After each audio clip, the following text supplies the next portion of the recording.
hora tenemos entrevista aquí porque ya está con nosotros el politólogo Eduardo Botinelli, a quien le agradecemos estos minutos, como siempre, en Ciudad Viva. ¿Cómo te va? Buen día. ¿Qué tal? Buen día, ¿cómo andan? Un placer tenerte por acá.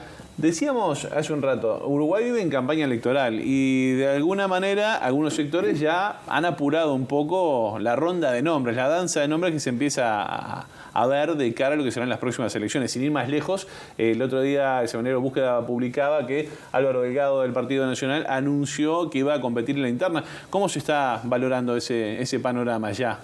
Bueno, a ver, podemos separar, digamos, las cuestiones políticas con las cosas temporales. Para empezar, estamos muy adelantados con respecto a lo que han sido otros periodos electorales. Para poner un ejemplo de renovación y de un momento similar, cuando la calle Pou lanza su candidatura la primera vez, fue hacia fines de 2012, es que define o se va definiendo, es decir, estos comentarios aparecen sobre fines de 2012 y la decisión empieza en 2013, es decir, lo que sería 2023 este año. Es decir, estamos por lo menos 6 meses adelantados de lo que fue aquel proceso que implicaba también una renovación en un contexto distinto, siendo oposición con las posibilidades de pelear las elecciones, en un contexto donde el triunfo de la oposición era relativamente poco probable, la gran discusión era si el Frente Amplio tenía mayoría parlamentaria o no, pero en ese contexto estamos por lo menos 6 meses adelantados. Claro, cuando empezamos a ver algunos elementos de por qué puede adelantarse esto, el primero tiene que ver con el grado de conocimiento que tienen las figuras. No es lo mismo la calle Pou después de haber sido diputado, después de haber sido senador. Bueno, en ese momento no había sido hijo de presidente. Claro, con el bagaje político que tenía. Es decir, no necesitaba, en la medida que necesitan otras figuras, el posicionamiento político y en la opinión pública, es decir, el grado de conocimiento que la opinión pública tenga de esas personas. Y eso sí se está dando, es decir, la necesidad de que haya una exposición pública, un grado de conocimiento de la población de las posibles candidaturas, en el caso del Partido Nacional, que es el que mencionabas, se está dando. Y se da, porque en realidad las figuras que puede haber son menos conocidas que el presidente, algunas con un grado de conocimiento importante en la población, y bueno, eso necesita sí la construcción de una imagen. Igual llama la atención que sea en el partido de gobierno, ¿no? Que a veces se puede jugar en otro, es decir, porque están gobernando, que surjan los primeros nombres o que la puja esté más a flor de medios, no digo de piel. Bueno, a ver. Y faltan figuras, es decir, la interna ha cambiado o va a cambiar respecto a lo que fue la interna pasada del Partido Nacional. Bueno, también. Claro, por ese mismo elemento es que se hace necesaria este posicionamiento. Es decir, bueno, hay una renovación detrás de una figura que se había, digamos, casi hegemónica en el manejo del partido, que incluso en la elección interna para el directorio del Partido Nacional había logrado nuclear en una lista única a casi todas las otras listas. Y por otro lado, la necesidad de la renovación y la sustitución de una figura que ya venía siendo muy potente, pero que se potenció aún más con la pandemia, con la figura y la centralidad que ha tenido. Y eso dificulta también las posibilidades de relevo. Y eso es un poco el proceso que se está dando. Es decir, si nosotros miramos también a Álvaro Delgado, que es el que aparece en primer lugar, digamos, dentro de los manejos mediáticos que hay sobre las posibles candidaturas, tuvo una exposición muy fuerte al inicio de la pandemia, pero después fue en menor medida y el protagonismo lo tomó el presidente. Básicamente, si en las conferencias diarias que se hacían no aparecía el presidente de la calle Pou, el vocero en este caso era Álvaro Delgado, ¿no? Sí, incluso inicialmente era más Álvaro Delgado que la calle Pou. Que también eso lo vieron como esa mayor presencia después del presidente, lo vieron como diciendo, bueno, está cobrando demasiado protagonismo. Bueno, puede darse también ese tipo de cuestiones, pueden darse. Pero claro, después empiezan otros elementos que son que el Partido Nacional tiene corrientes internas, aparece el fallecimiento de Larrañaga que genera un vacío. Entonces todo ese sector de alianza que la alianza actual, digamos, más las alianzas anteriores, es decir, lo que se fue desmembrando, el Mejor País en el 2019, el grupo Los de intendentes, claro. ¿no? Es decir, bueno, todo eso hoy también está en un proceso de búsqueda de reconstrucción, y esa reconstrucción puede ser con una candidatura propia, que renucleándose, digamos, total o parcialmente, o puede ser apoyando alguna de las otras opciones. Y dentro del sector todos también hay disputas internas, porque una cosa es lo que se llama la 404, ¿no? El aire fresco, otra cosa es la 40, la de Javier García, otra es el herrerismo con la 71, que puede darse un juego absolutamente cooperativo, digamos, detrás de una candidatura, puede darse una competencia interna. Entonces, hay como muchos niveles donde se pueden definir esas candidaturas. Ahí está. Pero en ese proceso, digamos, lo que se está buscando sin duda es el posicionamiento hoy en día, ¿no? Ya vamos a pasar a la oposición, en este caso a nivel de gobierno, pero el Partido Nacional, más allá, hablando de la renovación, ¿tiene figuras, además de Álvaro Delgado, salientes? Vos decías, la figura de Jorge Larrañaga tenía su impronta y se podía entender que sí, estaría en la próxima elección, pero ¿tiene otras figuras el Partido Nacional como para potenciar? Y pienso en una Beatriz Argimón. Bueno, digamos, cuando arrancó el gobierno, uno podría pensar en Álvaro Delgado, en Beatriz Argimón, como dos de las figuras, en Sartori, ¿no? Bueno, en ese momento de Larrañaga. Pero cualquiera de esas figuras necesita un posicionamiento en la opinión pública y en el electorado y reflejar determinadas corrientes internas. Después han aparecido otros nombres, ¿no? El de Martín Lema, el de Laura Raffo, que de alguna forma ahí también es una decisión estratégica que tiene que tomar el Partido Nacional, porque la decisión inicial era potenciar Montevideo para disputarla en 2025 con fuerza, es decir, detrás de una construcción de una candidatura, pero de un proyecto de disputa de Montevideo, con un centro de estudios, con unas dinámicas, digamos, políticas que hacen a ese objetivo final, digamos. En el caso de una candidatura presidencial, eso no quedaría en los mismos términos en que estaba inicialmente. Y después, bueno, sigue estando el nombre de Sartori, aparece el de Botana, es decir, hay varios nombres. Ahora, si esos nombres tienen o no las mismas posibilidades, tiene que ver con el proceso que se está tramitando. Es decir, ¿Insistirá Sartori? ¿Insistirá? Bueno, ¿Volverá al ruedo? dependerá un poco de las condiciones, justamente. Es decir, bueno, si logra o no nuclear, o sea, el sartorismo, digamos, en sí no se ha logrado consolidar como un sector. Pero aparte, cuando llegó un poco los empujones. Sí, cuando digo empujones, literal. Recuerdo una foto de varios referentes del Partido Nacional y un Sartori metiéndose ahí medio como que lo pechaban un poquito, ¿no? Sí, bueno, es que era, primero, la forma en que ingresó, digamos, desde el punto de vista mediático y también desde el punto de vista de lo que fue la campaña electoral, generó algunos quiebres de códigos y algunas incomodidades. Y sin duda se reflejó en ese tipo de instancias. Antes de pasar a otras tiendas políticas, por lo menos un comentario tuyo respecto a de qué manera puede llegar a influir este comienzo de la carrera electoral, de esta campaña incipiente, sobre todo en el partido de gobierno y en la coalición en general, respecto a las reformas que se están impulsando. Estoy hablando de la reforma del Estado, la reforma de la seguridad social, que las están poniendo, que o las votan ahora o qué va a pasar, es decir, con un costo político que puede llegar a ser importante, ¿no? Bueno. Puede ser frenada. Y a ver, si uno analiza cómo fue el proceso de discusión de la reforma de la seguridad social, lo que se ve es que todavía falta para llegar a una instancia de votación en la Cámara, ¿no? Es decir, se abrió una instancia donde empiezan a aparecer diferencias dentro de la coalición y empieza a aparecer la necesidad de que un proyecto de este tipo sea con el mayor consenso posible. Por lo tanto, buscará algún tipo de negociación con el Frente Amplio.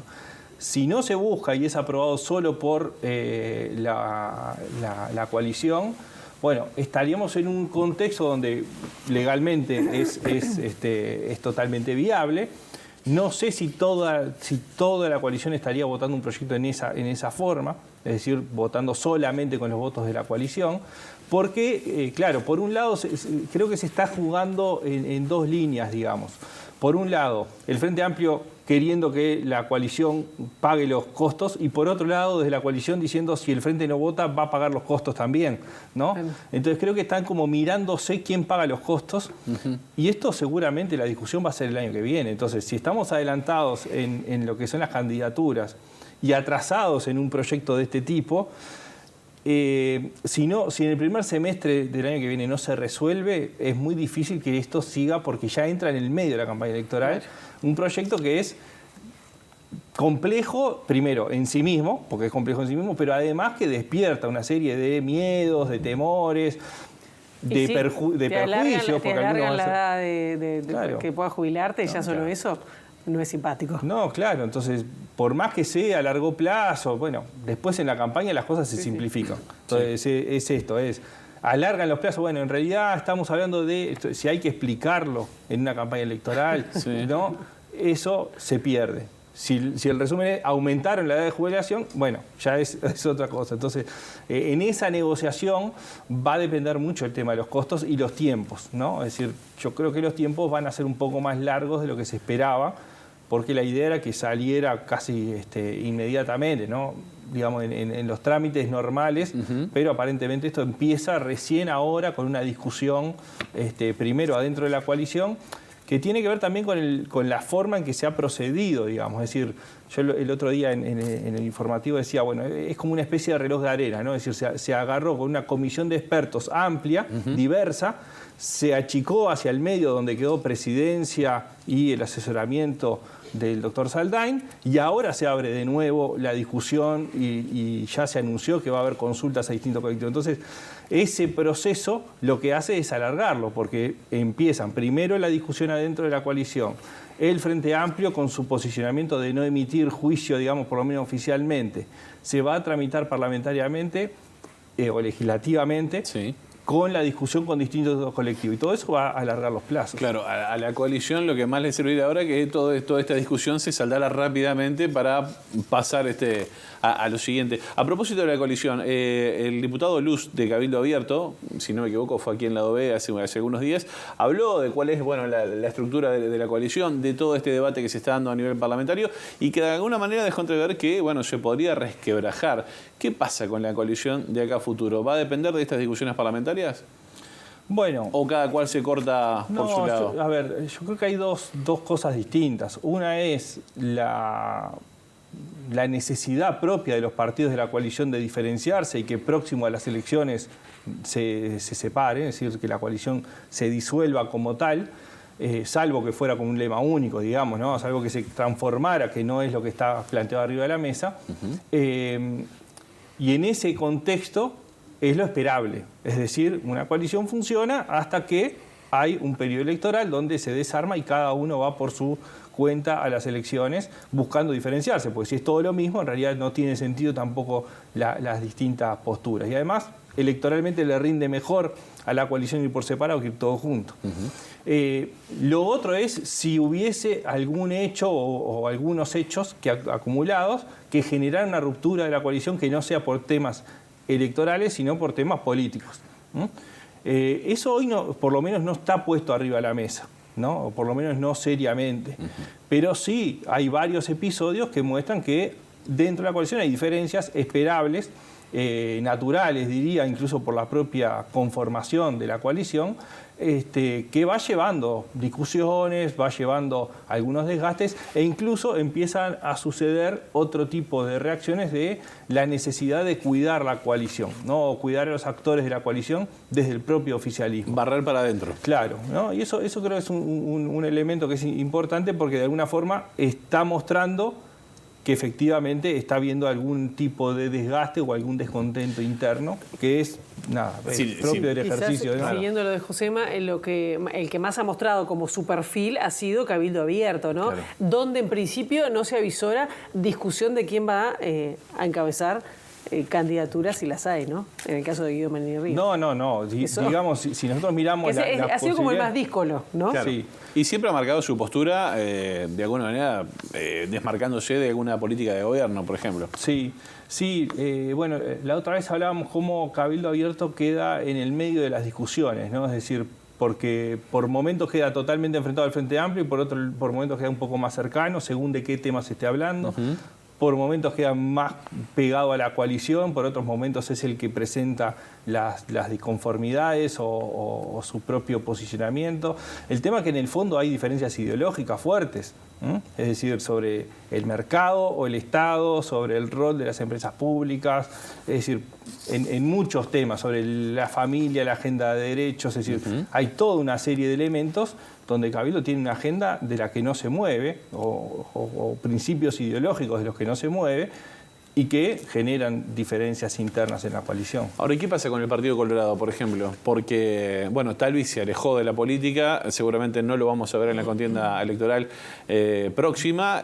Sanguinetti está muy afín al gobierno, en diálogo constante con el presidente Lacalle Pou. ¿Se manejó la posibilidad o se esbozó que podría aparecer un Bordaberry de nuevo, aunque no es fijo eso tampoco? ¿Qué pasa con ese partido? Bueno, digamos Tiene figuras como el ministro de Ambiente Adrián Peña, por ejemplo. Sí, así como decía, Cabildo Abierto tiene número fijo.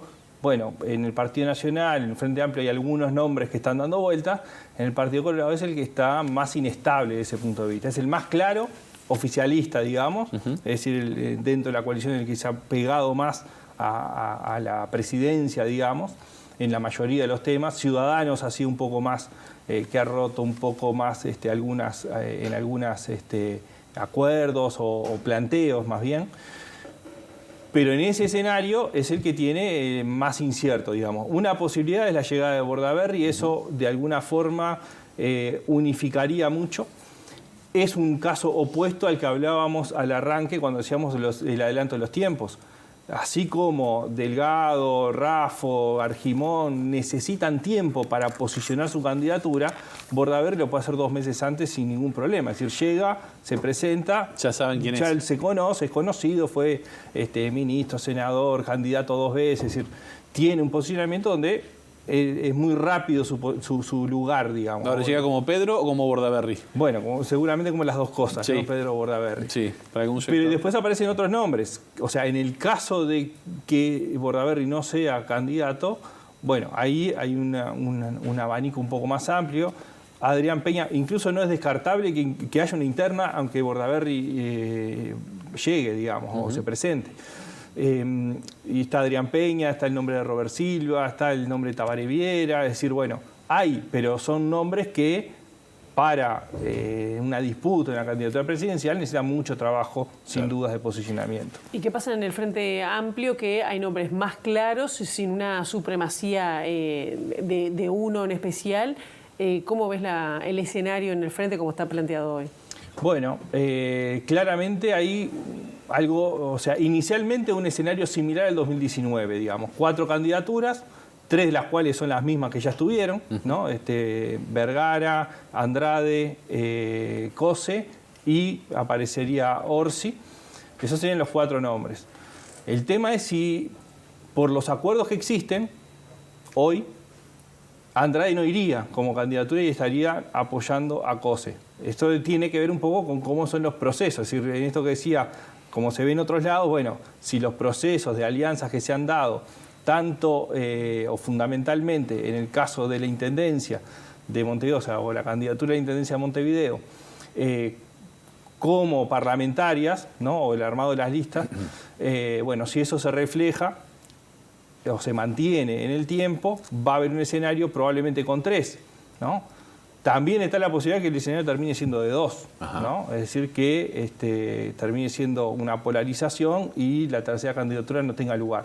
Ahí siempre hay un riesgo para la tercera candidatura, que es o ser quien define, es decir, generar una paridad entre 3 candidaturas y por lo tanto, de alguna forma, al estar restando votos a alguna de las otras 2, ser quien termina definiendo, o terminar subsumido detrás de una polarización, ¿no? Y ser una candidatura testimonial. Claro. Entonces, eso falta mucho tiempo, es decir, yo diría que de acá a un año por lo menos habrá bastante por decidir desde ese punto de vista.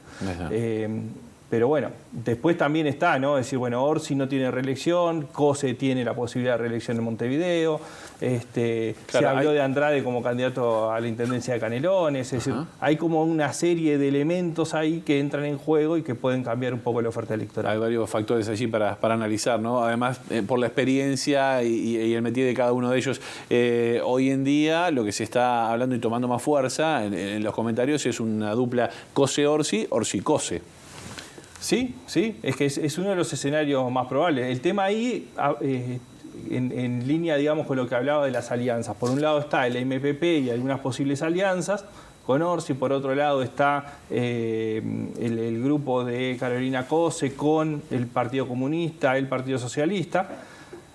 Está faltando, o en ese escenario, faltaría todo lo que es Fuerza Renovadora o grupos menores o digamos o que están incluso en la mesa política del Frente Amplio, ¿no? Como el PAR o el IR, el PAR de abrazos, digamos, que fue el último eslogan, digamos. Es decir, hay toda una serie de sectores que no estarían representados en esas dos candidaturas, salvo que hubiese una alianza. Por eso digo que hay toda una serie de elementos hacia adelante que tiene que ver con cómo se termina conformando los apoyos internos, ¿no? Es decir, si esto es que se empiezan a generar alianzas que no están estructuradas actualmente, si las que están estructuradas actualmente se mantienen, y por lo tanto las candidaturas llegarían con apoyos diferenciales según cómo se termine de ese entretejido que no es solamente el nombre, sino todos los apoyos que hay debajo de los sectores políticos. Sin duda que hay mucho para hablar en este tema. Y muy por delante, digo, claro. Nos quedan unos cuantos meses. Nos queda rato para seguir dialogando y en el final te pregunto, ¿puede haber alguna sorpresa? Bueno, nunca digas nunca. En el espectro político.